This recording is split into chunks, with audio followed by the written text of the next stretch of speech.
Good morning! Happy weekend po sa inyong lahat. Ngayong weekend, sisimulan natin ang isang brand new book, yung letter ni Paul to Titus. Okay, sino ba si Titus? We don't know much about si Titus, pero alam natin siya ay companion ni Paul, trusted companion ni Paul. He was a believer, Gentile siya, hindi siya Jew. Yan ang alam natin kay Titus. At ang alam natin, iniwan ni Paul si Titus sa Crete to do three things. Number one, i-organize niya yung church. And yung organization na ito, pipili siya ng mga leaders para sa church. Pangalawang gagawin ni Titus is to deal with false teachers. Eto na naman po tayo sa mga false teachers. Napakarami kasing mga false teachers. And pangatlo, to give instructions sa mga believers dun sa Crete kung paano sila properly mamuhay, how to conduct themselves. Yan ang purpose ni Paul kung bakit niya iniwan si Titus sa Crete at purpose ng librong ito. Now, itong librong ito, according to scholars, itong letter na ito is a personal letter written by Paul between AD 62 and AD 64, personal letter kay Titus, pero ang intention ni Paul, mabasa ito ng ibang mga believers. Yan. Diyan tayo papasok. Kasama tayo dyan sa mga makikinabang sa sulat ni Paul kay Titus. At we're going to explore it, we're going to try to understand it, and apply it in our lives. Yan ang plan natin for the next few days, possibly weeks or months, sa pag-aaral natin sa letter of Paul to Titus. Okay? Bago natin basahin yung ating text, mag-pray muna tayo. Lord, as we begin another letter, another book of your word, Lord, we pray that you guide us and lead us, Lord, empower us, enlighten us, encourage us, para lalo naming maintindihan ang inyong salita, at sa ganun, Lord, we will be changed and to do your will. And we ask all of this by the power of the Holy Spirit, in Jesus' name, Amen. Hallelujah! Basahin natin ang ating text. First, sa Titus chapter 1. This letter is from Paul, a slave of God, an apostle of Jesus Christ. I have been sent to proclaim faith to those to those God has chosen, and to teach them to know the truth that shows them how to live godly lives. This truth gives them confidence that they have eternal life, which God, who does not lie, promised them before the world began. And now at just the right time, He has revealed this message which we announce to everyone. It is by the command of God our Savior that I have been entrusted with this work for Him. I am writing to Titus, my true son, in the faith that we share. May God the Father and Christ Jesus our Savior give you grace and peace. Yan ang ating text. Alam natin na yung author ng letter ay si Paul because he identified himself, Paul. And then alam natin kung sino siya, a servant of God. And pangatlo, alam natin kung ano kanyang mission.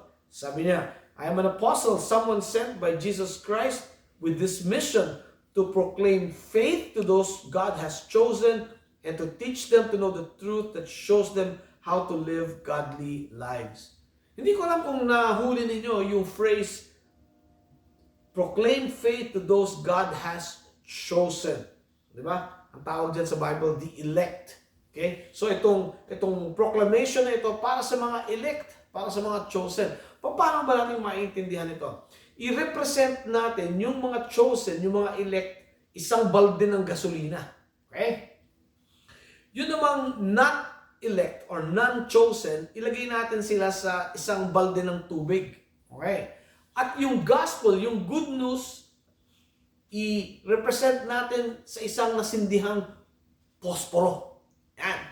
So, hinagis ni Paul yung posporo.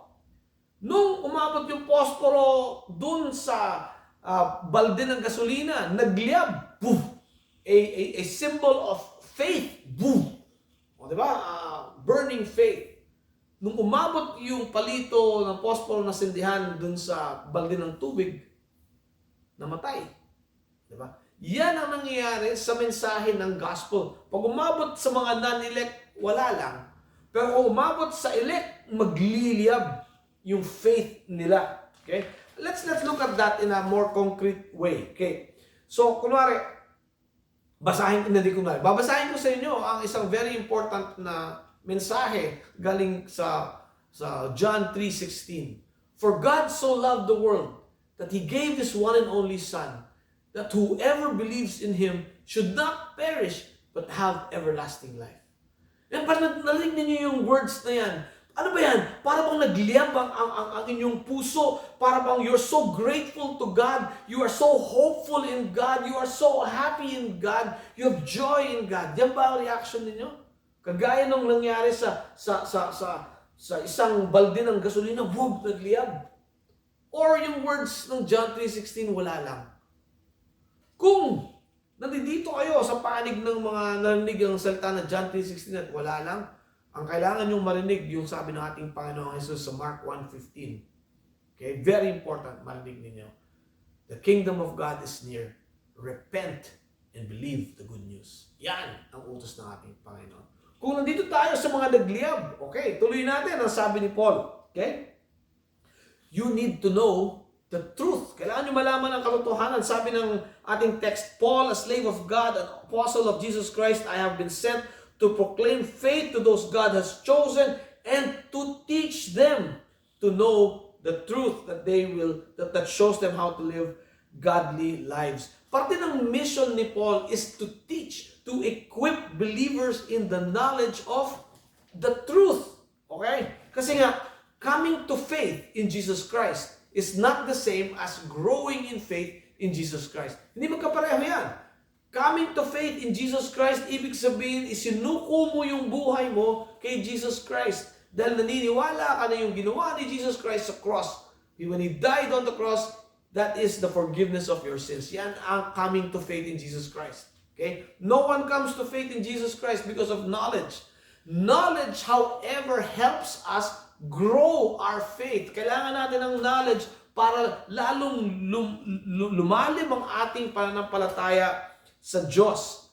At dahil lumalim ang ating pananampalataya sa Diyos, mababago ngayon yung pamumuhay natin. Ang sabi ni Paul dito, faith that leads to godliness. Ano ba itong godliness according to the Bible? Yung ginamit ni word na Greek dito ni Paul ay Eusebia. Kagaya ng pangalan. Eusebia. Ibig sabihin, God-centered way of life marked by reverence, devotion, and practical obedience. So, reverence, devotion, and obedience. Ito pa isang definition. In Scripture, godliness unites the right belief with the right behavior that comes from regeneration and empowered by the Holy Spirit. Ibig sabihin, right behavior, which is sound teaching, goes hand in hand with right behavior or godliness. Yan. Okay? Dapat magkasama yan. Hindi pwedeng paghiwalayin yan. They're inseparable. Pero alam nyo, sasabihin ko sa inyo, I'll be honest with you, napakaraming taong makakausap ninyo at nakausap ko, sasabihin nila, I have faith in Jesus Christ. Naniniwala ako kay Kristo. Pero yung buhay nila, di mo makita. Yung kanilang pananampalataya. They claim to be followers of Jesus Christ, but they do not follow the teachings of Jesus Christ. Hindi magkatugma. Di ba? Ano nangyari dyan? Paano nangyayari yan? Kasi maraming tao, sa tingin ko, ang meron lang sa kanila, hindi saving faith in Jesus Christ. Meron silang cultural faith. Ibig sabihin, nakalakihan lang nila. Nasabihan lang sila to believe in Jesus Christ. Pero ang katotohanan niyan, hindi nila naintindihan kung sino si Jesus Christ, anong ginawa ni Jesus Christ, at anong dapat nilang gawin pagkatapos nilang isuko yung buhay nila kay Jesus Christ.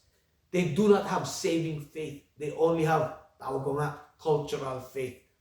Cultural Christians sila. Hindi talaga sila totoong Kristiyano. Kasi yung totoong Kristiyano, may pananampalataya sa Diyos and has the desire to know the truth and to apply this truth to their lives. Okay? Kasi nga, importante magkatugma yung right behavior sa right belief. Okay. Ano ibig kong sabihin dyan? Okay. How serious are we in wanting to know the truth? And how serious are we that we want to know the truth para mabago yung buhay natin? Napakadaling sabihin, alam mo, Brad, naniniwala ako kay Jesus Christ. Oh, alam mo, nagsisimba ako, nag-aalay ako ng kandila, nagro-rosaryo ako, nagno-novena ako, nagbibigay ako sa mahirap. Napakadaling sabihin yan, napakadaling gawin. Pero hindi yan kasi ang gusto ng Diyos. Ang sabi ni Paul, he wants to teach us to know the truth so we can live godly lives. Yung godly lives is a life that aspires to honor God, that aspires to please God.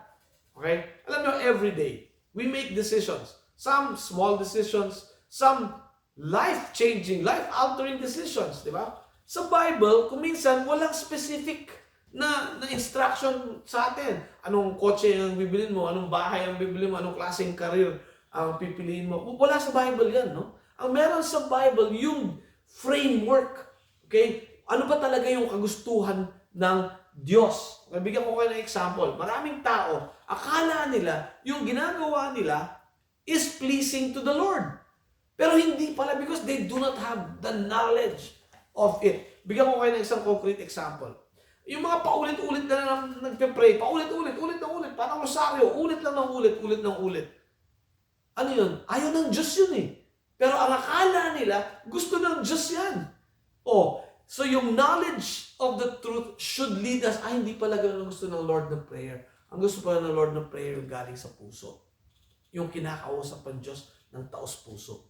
Yan ang gusto ng Panginoon. Okay? So, when we know the truth, it helps us to make the right decisions in life. Okay?